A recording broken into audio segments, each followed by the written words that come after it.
Le menu Calque va vous permettre d'avoir accès à des options qui vous permettront de faire diverses modifications du contenu de votre document. Donc là, on va pouvoir l'utiliser tout simplement parce que on a déjà deux calques qui ont été créés. Donc comment est-ce que je le sais? Tout simplement si je vais sur le côté ici à droite dans le panneau calque, je vois que j'ai deux textes. J'ai donc le texte que j'ai ramené en choisissant l'option insérer un texte d'exemple et ici j'ai le texte que j'ai créé avec l'outil texte. Donc là dans Calque, première option c'est grouper. Alors grouper, ça vous permet de faire, comme son nom l'indique, des groupes. Vous pouvez faire des groupes seuls ou vous pouvez faire des groupes avec plusieurs éléments. Donc là par exemple, si je veux faire un groupe avec ces deux éléments-là, je peux les sélectionner, je peux aller dans Calque et je peux faire grouper. Le raccourci c'est CTRL-G comme vous le voyez ici. Dégrouper, eh bien c'est l'action inverse, c'est-à-dire supprimer ce groupe et retrouver les éléments tels qu'ils étaient présents. Alors, grouper, ça a un avantage. Si je regarde ici dans la fenêtre de calque, ça me permet justement de ranger mes éléments. Donc ça peut être intéressant dans bien des cas, et notamment effectivement dans un souci d'organisation. Donc je vais faire dégrouper, et vous avez sinon l'option tout dégrouper. Ça sera intéressant lorsque par exemple vous avez des groupes qui sont en cascade les uns avec les autres, c'est-à-dire un groupe dans un groupe dans un groupe dans un groupe. Donc là ça permet de dégrouper la totalité des groupes et des sous-groupes. Ensuite, vous avez créé un composé. Ça, c'est une action un petit peu particulière qui sera un petit peu plus explicite lorsque je vous montrerai les diverses options de fusion d'objets. Donc, si vous utilisez cette fonction-là, ça fusionne vos objets. Si vous regardez ici dans les calques, maintenant, on n'est plus avec un groupe, on est avec un composé. Et si je développe, par exemple, ce composé, je remarque qu'ici, j'ai une petite icône ici qui associe donc ces deux éléments-là. Donc là, tel quel, ça nous donne pas grand chose. Si on regarde ici, effectivement, si je désélectionne mes objets, on ne voit plus rien, tout simplement parce que ces éléments-là n'ont pas de couleur. Donc si je reclique, je sais qu'ils sont à peu près par là. Voilà. Si on reclique, si je vais dans couleur, ici, je remarque que je n'ai pas de couleur à ce texte-là. Donc ce que je vais faire, c'est avec ma roue de couleur, je vais donner de la couleur à ce texte-là. Et là, effectivement, j'ai de la couleur. Donc en fait, le composé que j'ai créé, par défaut, ce qu'il a fait, c'est faire une fusion de ces deux éléments-là. On verra un petit peu plus tard que l'on peut faire des composés un petit peu plus complexes en venant choisir ici une option différente. Donc regardez, si je clique, ça me permet de choisir diverses choses, intersection, soustraire et XOR. Donc là, le composé a été créé. Ce que je vais faire, c'est que je vais retourner dans Calque. Ici, là, il faut bien entendu sélectionner le composé. Donc je retourne dans Calque et là, je vais faire libérer le composé. Et là, je reviens à mon texte d'origine. Ensuite, j'ai organisé qui va me permettre de choisir de placer un élément par devant un autre. Donc là, vous voyez, il y a placé devant. Donc si on regarde ce que ça fait, tout simplement, c'est que le texte qui est présent ici et qui était avant en dessous, lui est passé au-dessus. Alors, pour que ce soit plus parlant, ce que je vais faire, c'est que je vais les chevaucher l'un au-dessus de l'autre. Et puis ce texte-là, je vais lui donner une couleur différente. Donc pour lui changer sa couleur, je vous rappelle, vous avez ici des options dont j'avais parlé très rapidement. Quand vous sélectionnez un outil, vous avez ici les options d'outils, et si je viens ici, j'ai la couleur de remplissage. Je vais tout simplement mettre une couleur différente. Voilà. Ensuite, je vais cliquer dans ma fenêtre. Et là, donc, j'ai mon texte qui est par-dessus. Donc, si je vais dans Calque, si je vais dans Organiser, maintenant, j'ai placé vers l'arrière. Et là, maintenant, ça me permet de le placer vers l'arrière. Calque, Organiser, placer devant. Donc, vous avez placer devant ou déplacer vers l'avant. La différence entre les deux, c'est que il y en a un qui va vous permettre tout simplement de monter d'un cran, alors que l'autre va vous permettre de monter au-dessus de tout le monde s'il y a effectivement plusieurs textes. Donc là, par exemple, je pourrais utiliser la fonction dupliquer que nous avons vu ici, qui est CTRL-J, regardez. Donc je vais faire CTRL-J plusieurs fois. Et regardez, je vais venir sélectionner mon texte ici, je vais venir dans Calque, je vais venir dans Organiser, je vais faire placer devant, et là vous voyez ce qui se passe, c'est qu'il l'a placé devant tout le monde. Je fais un petit CTRL-Z, donc l'action édition annulée.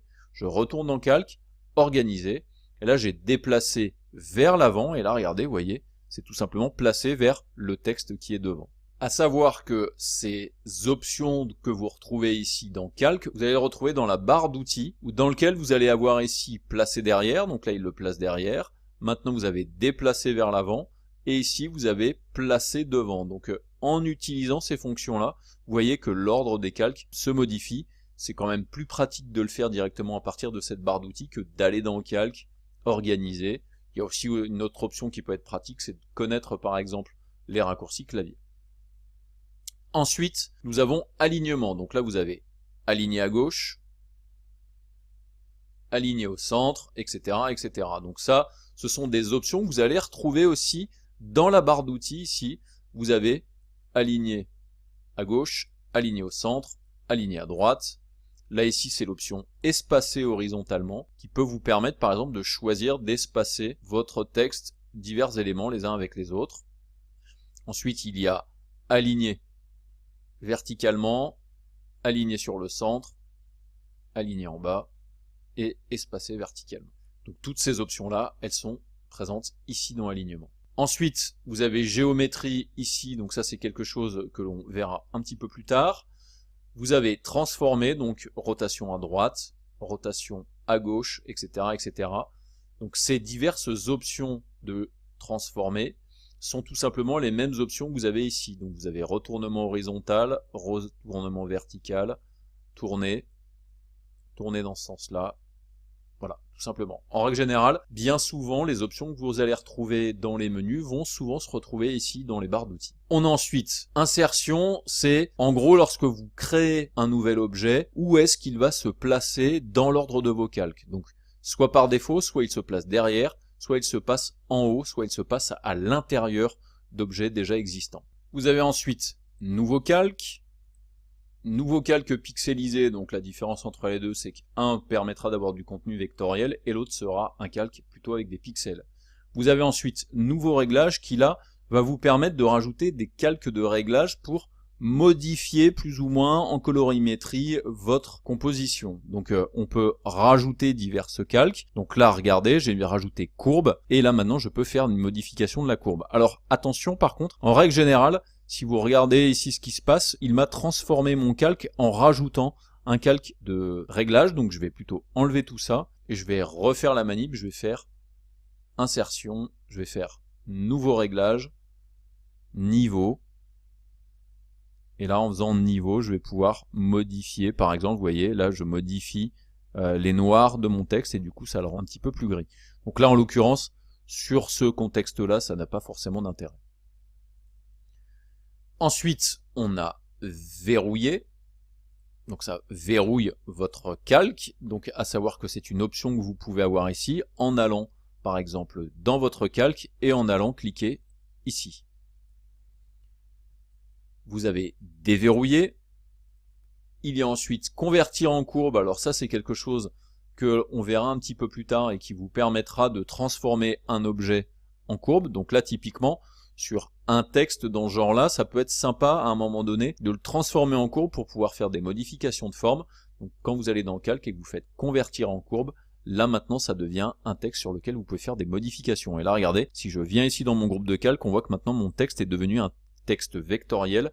Si je fais CTRL+ pour zoomer, j'appuie sur la barre d'espace pour avoir l'outil main qui va me permettre de déplacer mon point de vue.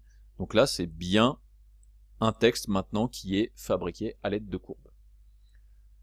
Ensuite, il y a possibilité de convertir ça en zone de texte, c'est-à-dire que quand je vais écrire, eh bien, il va écrire le texte normalement à l'intérieur. Donc ça dépendra bien entendu de la quantité de texte que vous allez mettre et aussi de sa dimension. Donc là, vous voyez, j'arrive à écrire dedans. Ça va dépendre de sa dimension. Si je sors ici la fenêtre de caractère et que je mets un texte tout petit, j'aurai probablement quelque chose qui se calera un petit peu mieux à l'intérieur de ma zone. Voilà. Je vais revenir en arrière en faisant CTRL-Z. Ok. Ensuite, j'ai convertir en tracé de texte. Donc là, ça va me permettre d'écrire autour de mon texte. Donc là, en l'occurrence, toujours pareil, j'ai un gros niveau de voilà d'écriture. Donc là, effectivement, il vaut mieux faire ça. Et donc là, ça me permet d'écrire du texte directement autour de la forme de mon T. Ok. Je reviens en arrière avec CTRL-Z.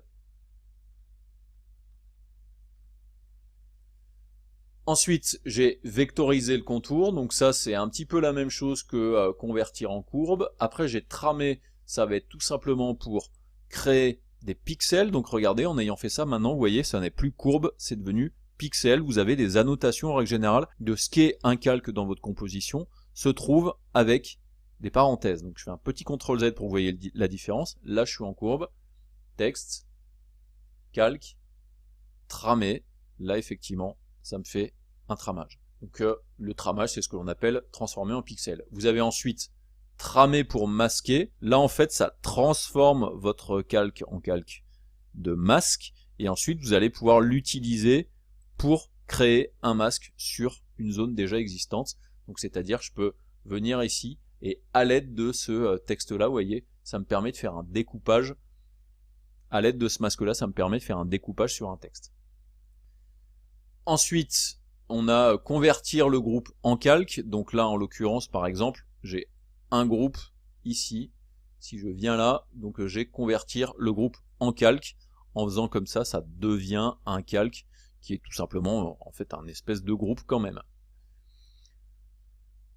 Ensuite, j'ai convertir l'objet en plan de travail. Donc ça, c'est des petites choses un petit peu spécifiques que nous verrons un petit peu plus tard avec l'utilisation des plans de travail. Basiquement, là pour l'instant, nous n'avons pas de plan de travail de créer, on est tout simplement sur un document classique. Les plans de travail, c'est ce qui va vous permettre, par exemple, de créer plusieurs designs pour, par exemple, diverses pages de site internet, ou alors pour un document PDF, pour de l'impression dans lequel vous allez, par exemple, créer un livre avec la couverture, la tranche, la dernière page de couverture, et ensuite, par exemple, les autres pages. Donc, en utilisant cette fonction-là, ça va vous permettre de transformer cet élément-là. Donc maintenant, regardez, ça c'est un espace de travail. Et là, tout le reste ici est dans un arrière-plan qui est justement la fonction d'arrière-plan dans les préférences dont on avait parlé tout à l'heure. Au niveau, par exemple, de l'interface utilisateur, c'est le niveau gris de l'arrière-plan du plan de travail. Vous voyez, c'est cette partie-là sur laquelle vous allez pouvoir faire des modifs pour comprendre un petit peu dans quel espace de travail vous êtes. Donc, je vais juste faire CTRL-Z pour revenir juste avant. La modification donc de ce calque là. Après, vous avez tout à fait possibilité de convertir le plan de travail en objet. Donc regardez, en fait, si je fais ça, si maintenant je reviens dans le calque et je fais le plan de travail en objet, là du coup ça devient un objet et plus un plan de travail. Donc hop, je reviens en arrière pour revenir sur la modification d'origine. Après, vous avez les modes de remplissage et après vous avez les effets de calque qui sont diverses options pour faire des modifications sur vos calques. Typiquement, je vais juste zoomer, donc avec CTRL+, j'appuie sur la main pour déplacer mon espace de travail. Ici, je pourrais sortir ombre externe, par exemple, en cliquant dessus, et je vais pouvoir augmenter, par exemple, la dimension de mon ombre externe. Je peux créer un décalage, je peux donner une intensité à cette ombre-là, etc., etc. Donc, pour faire divers effets sur vos éléments, vos documents, vos calques à l'intérieur d'Affinity Designer. Donc là, on a fait le tour du menu calque. On va passer au menu sélectionner, affichage et fenêtre, même s'il n'y a pas extrêmement beaucoup d'options à l'intérieur.